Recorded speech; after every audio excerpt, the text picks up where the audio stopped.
everybody, welcome YouTube, DJ Fedora here, and today we're going to do a quick review of Rogue One, a Star Wars story. Now, as you know, a little while back I did the review on the trailer and gave you some of my thoughts and opinions on kind of what I thought was going to happen based on the few snippets of information we were given way back when the first trailer arrived on the internet. And I haven't done anything since because, of course, you know, everything's really speculation until you actually see the movie. So, we just got done watching it, and I wanted to give you a little bit about what I thought of it. And first, I want to tell you that it was, in my opinion, very, very well done. In fact, I would have to say I actually enjoyed this more than I did The Force Awakens. Some of you may disagree with me, but this one seemed to be a little more of an adult movie. Had a lot more adult themes in it, a lot more violence to it, even though you never saw really any blood. This was more of a war movie than it was a fantasy space opera as Star Wars is. The theme of the movie really delved deep into the rebellion and the costs that many of the people taking part in the rebellion have been laying on the line, and all of the different sacrifices they've been making, as well as individual lengths that they've been going to, especially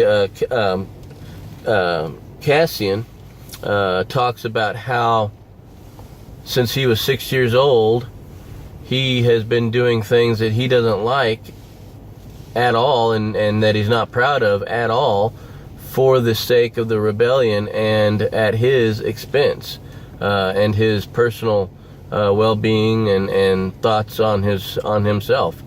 So it was a very touching story. Jyn Urso was a very well-rounded character. All of the characters were very, very, very well-rounded, well-developed. Every character that I came across in the movie, I genuinely liked and cared for at the end. Now, that being said, on a 1 to 5 scale, I'm going to say that it is a 4.75. Very few movies that I would ever see would I ever give a perfect 5 to, but this one is right up there with some of the tops. The Force Awakens I would give a 4. This one, the reason being is because the themes of the movie tie in perfectly with the Star Wars universe. However, the main focus of the story being the story of the rebellion, it was so well done that it made you feel as if you were right there in the rebellion with the rebels, with Cassian, with Jyn Urso, with Mothma, with Senator Organa, all of them. Now, here's the point at which we're going to get into spoilers. So if you haven't seen the movie yet, go ahead and stop watching as of right now. The things that happen in this movie. Now, first of all, I took my whole family, me, my wife, my 3 kids. I have a teenager son who's 13, a daughter who's 11, and another daughter who's 8. And they all enjoyed it. Now, I would say, though, however, that this movie is very intense in its themes. This is not a typical Star Wars movie. This is definitely going into the kind of almost a Saving Private Ryan minus all the blood. But you still have the killing, you still have the violence. I mean, we're talking grenades, explosions, tanks, guns, you know, gosh, even Cassian, he straight up just assassinates a guy right in front of everybody, right there, towards the very beginning of the movie, because, you know, he has to sacrifice him for for the cause of the rebellion, because otherwise, if the guy got caught, he'd probably give up the information of where they were getting these reports and plans and information from the Empire.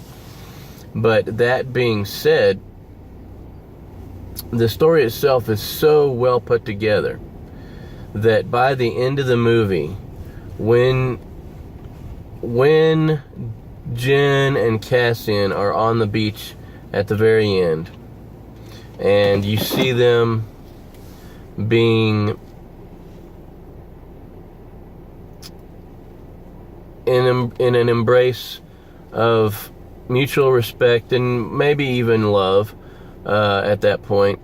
When they were sitting on the beach watching the blast from the Death Star coming towards them, and knowing that they gave their lives ultimately for a greater cause, and that being the rebellion and the survival of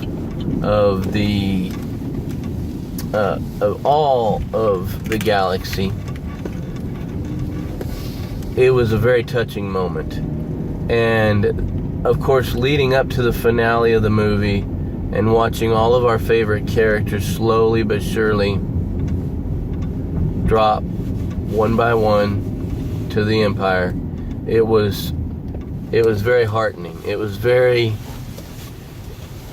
hard to watch, because by that time you've come to the point that you are rooting for these characters and you want to see them win and you want to see them get off the planet, but you know in the back of your mind, because all of these characters are never mentioned in episode 4, you know that they're not coming out of this.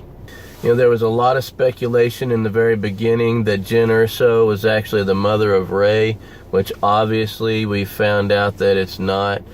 Cassian and Rey, they would never come off the planet unless there was some miracle.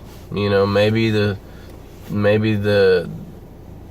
Force, you know, kept them alive, you know, blocked the blast, but that's so highly illogical and almost impossible, that, you know, if that were the case, Jyn Urso's name would be famous within the rebellion and people would be talking about her in episode 4, A New Hope.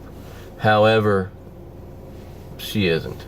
And of course, all of our other favorite characters aren't there either, like Chirrut, like K-2SO, like Baz, like Galen, all of those people.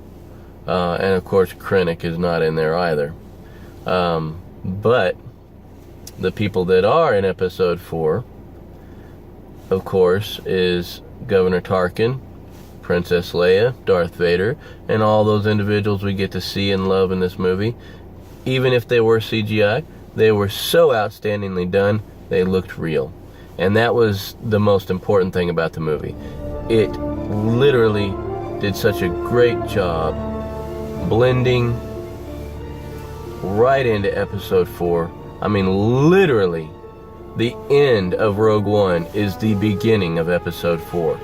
So, guys, I highly recommend you go out and see this movie. Wonderful. I'm not going to spoil anything else for you, but definitely check it out. I enjoyed it. My family enjoyed it. They came out excited and loving it, even more so than The Force Awakens. And even though we are looking forward to The Force Awakens and the next Han Solo movie, until we see you again, we bid thee farewell. Good night.